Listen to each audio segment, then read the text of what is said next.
بی کنم دیدنت را هنوز باور ندارم صدای پای تو در گوش من هست به این دنیای با تو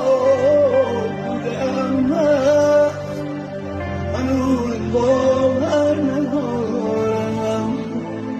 عزیز من که زود رفت آشنایی ندارم از تو من هم یک جدایی که